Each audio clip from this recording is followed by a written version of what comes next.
여러분, 혹시 이런 생각 해보신 적 있나요? 왜 어떤 사람들은 폭풍 속에서도 흔들리지 않고 굳건히 서 있는데 다른 사람들은 삶의 압박 속에서 무너질까요? 저는 이 질문을 오랫동안 마음에 품고 살았어요. 인생이 힘들 때마다, 직장에서 실수하고 가족과 다투고 돈 걱정에 잠 못 이룰 때마다 왜 나만 이렇게 힘든 걸까? 왜 다른 사람들은 괜찮아 보이지? 라는 생각이 들었죠? 여러분도 그런 적 있죠? 매일 아침 눈 뜨면 무거운 마음으로 하루를 시작하고 밤엔 걱정에 잠 못 드는 날들이요. 근데 그 답은 복잡하지 않아요. 그리고 그건 여러분의 삶을 완전히 바꿀 만큼 강력해요. 바로 하나님의 힘을 신뢰하는 거예요. 저는 몇 년 전까지 이걸 몰랐어요. 스스로 다 해결하려 했죠. 내가 더 열심히 하면 되겠지. 내가 더 잘하면 괜찮아질 거야 라고 생각했어요. 근데 그럴수록 더 지쳤어요. 대부분의 사람들은 이걸 깨닫지 못해요. 믿음은 씨앗 같아요. 여러분이 그 씨앗에 무엇을 심느냐에 따라 자라는 게 달라져요. 자기 힘만 믿으면 넘어지고 세상 일, 돈, 사람들의 말, 뉴스에 정신을 빼앗기면 표류해요. 근데 하나님을 신뢰하면 어떤 폭풍이 와도 흔들리지 않는 사람이 될 수 있어요. 저는 이걸 깨닫고 삶이 바뀌었어요. 여러분도 그럴 수 있어요. 이 영상 끝까지 저와 함께 해주세요. 끝날 때쯤이면 여러분은 어떤 시련 속에서도 여러분을 지탱해줄 강한 믿음을 어떻게 쌓는지, 그리고 상상도 못했던 평화를 어떻게 누리는지 정확하게 알게 될 거예요. 준비되셨나요? 자, 여기서부터 시작합시다. 왜 대부분의 사람들은 약한 걸까요? 삶이 너무 힘들어서가 아니에요. 그들이 하나님 대신 자신을 의지하기 때문이에요. 저도 그랬어요. 몇 년 전 회사에서 큰 실수를 했어요. 프로젝트 자료를 잘못 보내서 상사한테 크게 혼났죠. 그날 밤 집에 와서 침대에 누웠는데 잠이 안 오더라고요. 내가 더 잘했어야 했는데 내가 너무 부족한가? 라는 생각이 계속 맴돌았어요. 그래서 더 열심히 하려고 했어요. 야근하고 주말에도 쉬지 않고 일했죠. 근데 그럴수록 더 피곤해졌어요. 마음은 무겁고 몸은 지쳤어요. 그러다 어느 날 친구가 저를 붙잡고 말했어요. 너 이렇게 살면 쓰러져. 그 말이 머리에 박혔죠. 집에 와서 조용히 앉았어요. 그리고 성경을 펴서 잠언 3초론 5-6을 읽었어요. 너는 마음을 다하여 여호와를 신뢰하고 내 명철을 의지하지 말라. 너의 모든 길에서 그를 인정하라. 그리하면 내 길을 곧게 하시리라. 그 구절이 저를 때렸어요. 저는 제 힘으로 다 하려 했어요. 세상 것을 쫓았죠. 돈이 있으면 괜찮을 거라 믿고 사람들이 저를 인정해주면 행복할 거라 생각했어요. 근데 매일 걱정만 커졌어요. 돈이 부족하면 어쩌지? 사람들이 나를 싫어하면 어떡하지? 내가 실패하면? 저는 그날 밤 무릎 꿇고 기도했어요. 주님, 제가 너무 제 자신만 믿었어요. 제가 다 하려 했는데 이제 주님께 맡길게요. 처음엔 마음이 어수선했어요. 걱정이 쉽게 가라앉지 않더라고요. 근데 계속 조용히 앉아서 기다리니까 천천히 평안이 밀려왔어요. 창밖에서 바람 소리가 들리고 집 안이 고요했어요. 그 속에서 하나님의 임재를 느꼈어요. 여러분도 그런 순간 있지 않나요? 인생이 너무 무거워서 혼자 다 짊어지려 했던 때요. 가슴이 답답하고 숨이 막힐 때요. 성경은 우리에게 경고해요. 자기 이해에 의지하면 넘어진다고요. 근데 대부분은 그렇게 살아요. 두려움이 마음에 뿌리를 내리고 의심이 영혼을 지배하게 놔두죠. 하나님의 약속을 잊고 혼자 무거운 짐을 지려 해요. 그래서 넘어져요. 인간의 힘은 약하지만 하나님의 힘은 끝없기 때문이에요. 저는 몇 년 전 그걸 깨닫기 전까지 매일 달렸어요. 아침에 일어나면 바로 오늘 뭐부터 하지? 라는 생각으로 시작했죠. 회사에서 야근하고 집에 와서도 할 일 생각하며 잠을 줄였어요. 그러다 몸이 신호를 보냈어요. 손이 떨리고 머리가 멍했죠. 이대로 괜찮을까? 라는 생각이 들었어요. 여러분도 어때요? 지금 어디에 의지하고 있나요? 여러분의 하루는 어떤 모습인가요? 아침에 눈 뜨면 감사로 시작하나요? 아니면 걱정으로 채워지나요? 여러분의 믿음은 여러분의 삶을 만들어가요. 이건 성경에 쓰여 있고 과학으로도 증명된 진실이에요. 빌립보서 4:13을 보세요. 나에게 능력 주시는 자 안에서 내가 모든 것을 할 수 있느니라. 하나님을 신뢰하면 여러분의 영혼이 강해져요. 저는 몇 년 전 가족 문제로 힘들 때 이 구절을 붙잡았어요. 부모님 건강이 안 좋아지셔서 매일 병원에 다녔죠. 병실에서 부모님 손을 잡고 있으면 내가 어떻게 이걸 감당하지? 내가 더 잘했어야 했나? 라는 생각에 눈물이 났어요. 밤마다 잠을 못 자고 걱정만 커졌어요. 그러다 어느 주일 교회에서 이 구절을 들었어요. 내게 능력 주시는 자 안에서. 집에 와서 조용히 앉아서 기도했죠. 주님, 제가 할 수 없어도 주님이 하실 수 있죠? 저를 도와주세요. 그 순간부터 마음이 달라졌어요. 완전히 사라지진 않았지만 두려움이 줄었어요. 다음날 병원에 갔을 때 의사가 조금 나아졌다고 하더라고요. 그게 하나님의 손길이었어요. 과학자들은 이걸 회복력, 레시리엔스이라고 해요. 더 큰 존재를 의지하면 견디는 힘이 커진다고요. 두려움에 집중하면 마음이 실패를 배우고 하나님의 약속에 집중하면 영혼이 굳건해져요. 저는 한번 친구와 다툰 뒤에도 이걸 느꼈어요. 화가 나서 잠을 못 잤죠. 내가 사과해야 하나? 내가 잘못했나? 라는 생각에 사로잡혔어요. 근데 기도하며 마음을 바꿨어요. 하나님이 나를 사랑하시니까 괜찮아라고요. 그 뒤로 마음이 가벼워졌어요. 비유로 설명해 볼게요. 믿음은 씨앗 같아요. 씨앗에 물을 주면 자라죠. 여러분이 두려움과 걱정에 물을 주면 염려의 나무가 자라요. 가지는 무겁고 열매는 쓰디써요. 근데 하나님의 말씀과 신뢰에 물을 주면 평화의 나무가 자라요. 그늘은 시원하고 열매는 달콤하죠. 저는 회사에서 큰 프로젝트를 맡았을 때 이걸 체험했어요. 마감이 다가오는데 일이 안 풀려서 매일 밤 걱정했죠. 내가 망하면 어쩌지? 라는 생각에 잠을 줄였어요. 그러다 어느 날 성경을 펴고 빌립보서를 읽었어요.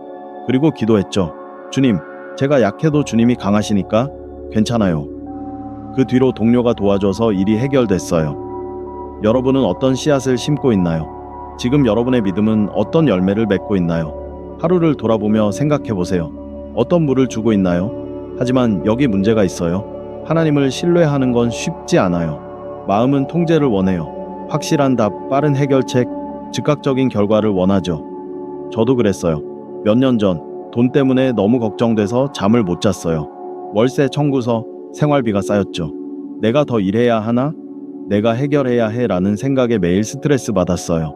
그러다 어느 날 너무 지쳐서 공원에 갔어요. 벤치에 앉아서 바람소리 들으며 기도했죠. 주님, 제가 못해도 주님이 채워주시죠. 다 맡길게요. 처음엔 마음이 흔들렸어요. 정말 괜찮을까? 라는 의심이 들었죠. 근데 계속 기다리니까 평안이 왔어요. 그리고 다음날 친구가 갑자기 도움을 줬어요. 삶이 힘들어질 때 우리는 기도보다 걱정을 택해요? 의심이 기다림보다 편하죠. 저는 한번 직장에서 승진 기회를 놓쳤을 때 그랬어요. 내가 부족해서일까? 라는 생각에 며칠을 우울하게 보냈죠. 근데 이사야 43을 읽었어요. 오직 여호와를 앙망하는 자는 새 힘을 얻으리니 독수리같이 날개를 치며 올라가며 달려도 곤비하지 아니하리라. 그 구절을 읽고 깨달았어요. 신뢰는 항복이에요. 세상은 누가 다 해내라고 하지만 하나님은 나에게 맡겨라고 하세요. 저는 그날 밤 기도했어요. 주님, 제가 기다릴게요. 그러자 마음이 차분해졌어요. 아직 해결되진 않았지만 평화가 왔어요. 여러분도 그런 때 있지 않나요? 모든 걸 통제하려다 지쳤던 순간이요? 가슴이 답답하고 머리가 무거울 때요. 저는 몇 년 전 건강 문제로 힘들 때도 그랬어요. 병원에 다니며 왜 나한테 이러지? 라고 원망했죠. 근데 어느 날 병실에서 조용히 기도했어요. 주님, 제가 약해도 주님이 강하시니까 괜찮아요. 그 뒤로 몸이 조금씩 나아졌어요. 하나님을 믿는 건 어렵지만 그게 여러분을 강하게 해요. 항복할 때 힘이 생겨요. 여러분은 언제 마지막으로 하나님께 맡겼나요? 지금 어떤 짐을 혼자 지고 있나요? 그럼 흔들리지 않는 믿음을 어떻게 쌓을까요? 첫째, 방해를 없애세요. 하나님을 멀어지게 하는 걸 버리세요. 저는 한때 SNS에 너무 많은 시간을 썼어요. 다른 사람들 삶을 보며 왜 나는 저렇지 못하지? 라고 불안했죠. 그러다 하루 30분이라도 성경 읽기로 바꿨어요. 처음엔 어색했지만 점점 마음이 채워졌어요. 둘째, 말씀으로 영혼을 채우세요. 시편 46길은 말해요. 하나님은 우리의 피난처시요 힘이시니 환난 중에 만날 큰 도움이시라. 저는 힘들 때 이 구절을 외웠어요. 회사에서 스트레스 받을 때, 집에서 지칠 때 조용히 읊었죠. 그러면 마음이 차분해졌어요. 셋째, 목적을 가지고 기도하세요. 두려움을 주님께 드리고 그분의 계획을 믿으세요. 저는 몇 년 전 이걸 실천했어요. 직장에서 승진 기회를 놓쳤을 때 너무 실망했죠. 내가 부족한가? 내가 더 잘했어야 했나? 라는 생각에 빠졌어요. 근데 매일 아침 기도하며 말씀을 읽었어요. 여호수아 1구를 붙잡았죠. 내가 너를 명하지 아니하였느냐? 강하고 담대하라. 두려워하지 말라. 내가 어디서든지 너와 함께 있으리라. 그 구절을 읽으며 기도했어요. 주님, 제가 약해도 주님이 함께 하시니까 괜찮아요. 그러자 평안이 왔어요. 승진은 안 됐지만 마음이 자유로워졌어요. 믿음은 느낌이 아니에요. 무기예요. 다윗이 골리앗을 만났을 때 그는 자기 힘을 믿지 않았어요. 하나님의 힘을 믿었죠. 저도 그걸 배웠어요. 한번 가족과 다툰 뒤 너무 화가 나서 잠을 못 잤어요. 내가 잘못했나? 라는 생각에 사로잡혔죠. 근데 기도하며 말씀을 읽었어요. 마태복음 11장 28에서 30. 수고하고 무거운 짐진 자들아 다 내게로 오라 내가 너희를 쉬게 하리라. 그 구절을 붙잡고 기도했죠. 주님, 이 화를 드릴게요. 그러자 마음이 풀렸어요. 여러분도 이 무기를 가질 수 있어요? 지금 시작해보세요.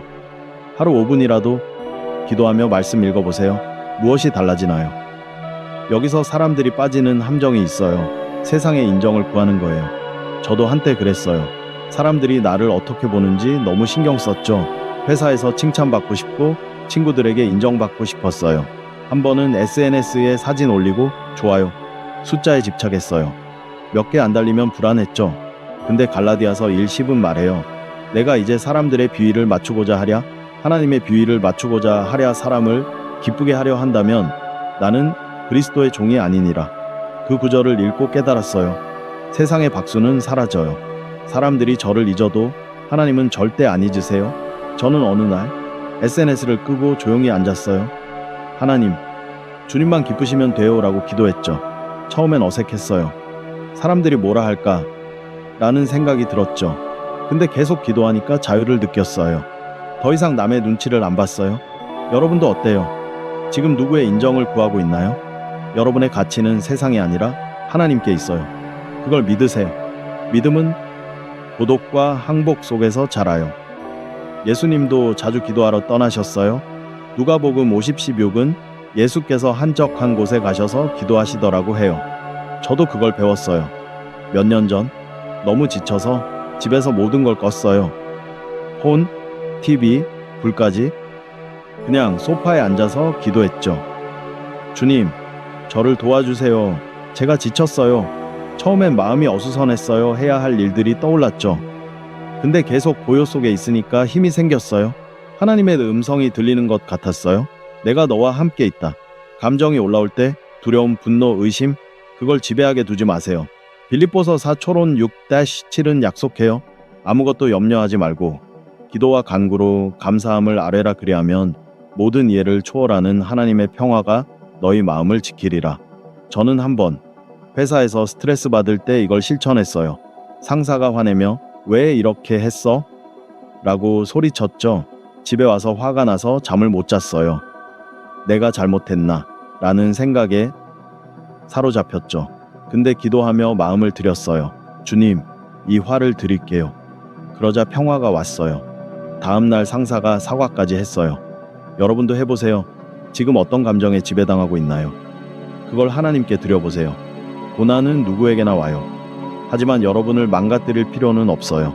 가장 강한 신앙인은 시련을 증거로 바꿔요. 욥을 보세요. 모든 걸 잃었지만 욥기 13:15에서 말했어요. 그가 나를 죽이실지라도 나는 그를 의지하리라. 저는 몇 년 전 건강 문제로 힘들 때 이걸 느꼈어요. 병원에 다니며 왜 나한테 이러지? 라고 원망했죠. 매일 아침 약 먹고 밤엔 통증에 잠 못 잤어요. 근데 어느 날 병실에서 조용히 성경을 펴고 로마서 5-3에서 내를 읽었어요. 환난은 인내를, 인내는 연단을, 연단은 소망을 이루느니라. 그 구절을 붙잡고 기도했죠. 주님, 이 아픔도 주님의 손에 있어요. 그 뒤로 조금씩 나아졌어요. 몸도 회복됐고 마음도 강해졌어요. 또 한 번은 친구와의 오해로 힘들었어요.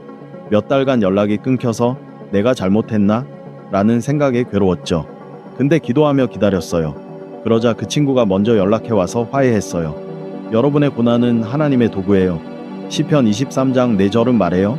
내가 사망의 음침한 골짜기로 다닐지라도 주께서 나와 함께 하시니 두려워하지 아니하리로다. 여러분도 지금 어떤 골짜기에 있나요? 그 속에서 하나님을 믿으세요? 그분이 여러분을 인도할 거예요. 그래서 진실은 이거예요. 여러분은 흔들리지 않을 수 있어요. 여러분의 힘이 아니라 그분의 힘으로요. 하나님께 초점을 맞추고 기도를 멈추지 말고 두려움을 들이세요. 그러면 어떤 일이 와도 굳건할 거예요. 고린도후서 12:9는 말해요.